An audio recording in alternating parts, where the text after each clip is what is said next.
Economics Gurukul.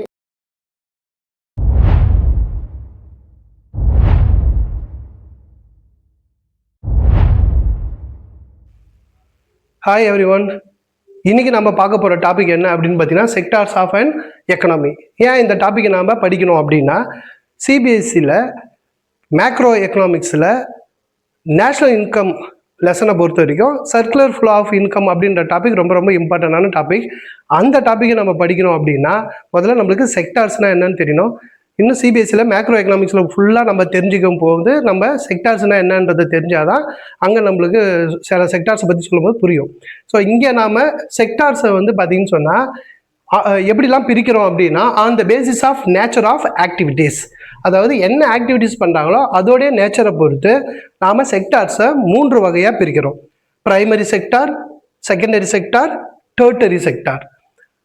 On the basis of ஓனர்ஷிப்போடைய அடிப்படையில் நாம் செக்டார்ஸை என்ன பிரிக்கிறோம் அப்படின்னு பார்த்தீங்கன்னா பப்ளிக் செக்டார், ப்ரைவேட் செக்டார் அப்படின்னு 2 வகையாக நம்ம பிரிக்கிறோம். On the basis of employment கண்டிஷனை பொறுத்த வரைக்கும் செக்டார்ஸை ஆர்கனைஸ்டு செக்டார், அன்ஆர்கனைஸ்டு செக்டார் அப்படின்னு 2 வகையாக பிரிக்கிறோம். இப்போ ஒவ்வொன்றை பற்றி நம்ம டீட்டெயிலாக பார்க்கலாம்.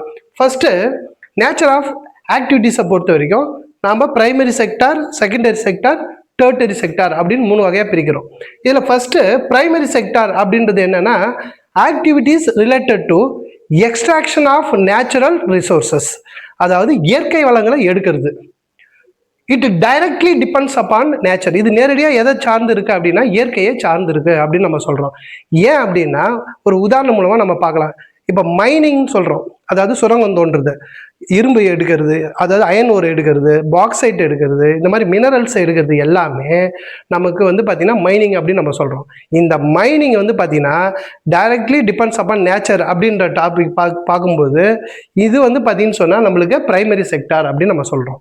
இப்போ இந்த பிரைமரி செக்டாரில் வேறு எதெல்லாம் சொல்லலாம் அப்படின்னா விவசாயம் முக்கியமான ஒரு இடத்த பிடிக்குது. இதில் அக்ரிகல்ச்சர், மைனிங், ஃபாரஸ்ட்ரி, ஃபிஷ்ஷிங்கு, இந்த மாதிரி நம்ம நிறையா சொல்லிகிட்டே போகலாம். இது எல்லாமே பிரைமரி செக்டார் அப்படின்னு நம்ம சொல்கிறோம். Secondary sector activities related to processing and manufacturing அப்படின்னு சொல்லுவாங்க. Processing and manufacturing. சரி, இவங்க என்ன பண்ணுறாங்க? They converts raw material into finished products or semi finished product, அதாவது ஒரு முடிவுற்ற பொருள் அல்லது முடிவுறா பொருளை இவங்க என்ன பண்ணுறாங்க அப்படின்னா உற்பத்தி செய்கிறாங்கன்னு சொல்லலாம். டெர்டரி செக்டார், இந்த டெர்டரி செக்டாரில் பார்த்தீங்கன்னு சொன்னால் இட் ப்ரொவைட்ஸ் சர்வீசஸ். இவங்க வந்து என்ன கொடுக்குறாங்க அப்படின்னா அவங்களுடைய சர்வீஸை கொடுக்குறாங்க. யாருக்கு கொடுக்குறாங்க அப்படின்னு பார்த்தீங்கன்னா போத் செக்டார்ஸ், இந்த 2 செக்டாருக்கும் இவங்களுடைய சர்வீஸை கொடுக்குறாங்க. Helps primary and secondary sector. எப்படி இவங்க ஹெல்ப் பண்ணுறாங்க? டிரான்ஸ்போர்ட். இப்போ ஃபார் எக்ஸாம்பிள் டிரான்ஸ்போர்ட் வச்சு எப்படி ஹெல்ப் பண்ணுறாங்க அப்படின்னா இப்போ பிரைமரி செக்டாரில் உற்பத்தி செய்யக்கூடிய பொருளை ஒரு இடத்துலேருந்து இன்னொரு இடத்துக்கு கொண்டு போகிறது, செகண்டரி செக்டாரில் உற்பத்தி செய்கிற பொருளை ஒரு இடத்துலேருந்து இன்னொரு இடத்துக்கு கொண்டு போகிறதுக்கு நம்மளுக்கு டிரான்ஸ்போர்ட் தேவைப்படுது. அதே போல் இன்சூரன்ஸு, இங்கே உற்பத்தி செய்கிற பொருளுக்கு நம்மளுக்கு இன்சூரன்ஸ் தேவைப்படுது. பேங்கிங்கு, இது எல்லாமே வந்து பார்த்தீங்கன்னு சொன்னால் சர்வீஸ் செக்டார் அப்படின்னு நம்ம சொல்கிறோம். ஸோ இப்போ செக்டார்ஸை 3 வகையாக எப்படி பிரித்தோம் அப்படின்னா on the basis of nature of activities அப்படின்னு நம்ம சொல்கிறோம். இப்போ next on the basis of ownership. ஓனர்ஷிப்னா என்ன? யாருக்கு அந்த இது சொந்தம் அப்படின்றத பார்த்துக்கணும். ஓனர்ஷிப், யார் ஓன் பண்ணாங்க அப்படின்னு பார்த்தீங்கன்னா பப்ளிக் செக்டார், ப்ரைவேட் செக்டார் அப்படின்னு 2 வகையாக நம்ம செக்டார்ஸை இங்கே பிரிக்கலாம்.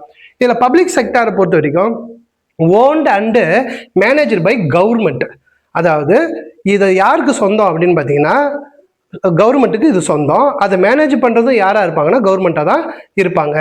அப்படி இருக்கக்கூடிய இண்டஸ்ட்ரி எல்லாமே பப்ளிக் செக்டார் அப்படின்னு நம்ம சொல்லலாம்.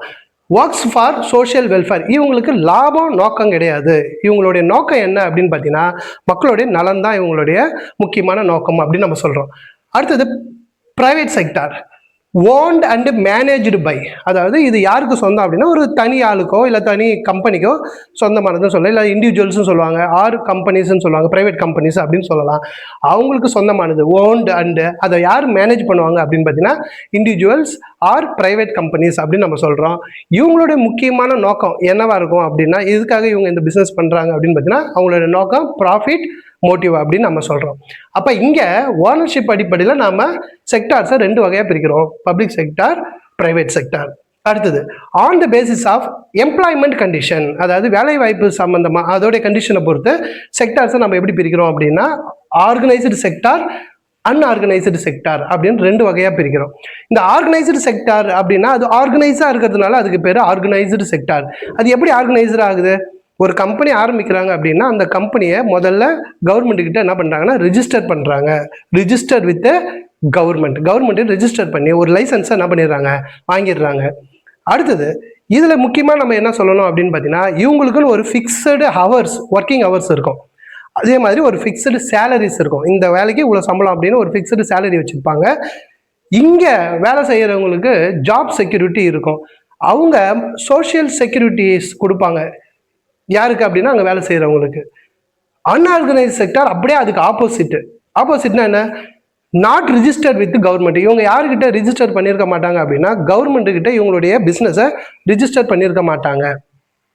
அடுத்தது இவங்களுக்கும் ஒரு ஃபிக்ஸடு ஹவர், ஒர்க்கிங் ஹவர் இல்லைனா வந்து ஃபிக்ஸடு சேலரி இருக்குமான்னு பார்த்தா அப்படி ஒரு ஃபிக்ஸடு சேலரியும் இருக்காது, ஃபிக்ஸடு ஒர்க்கிங் ஹவரும் என்ன பண்ணாது இருக்காது.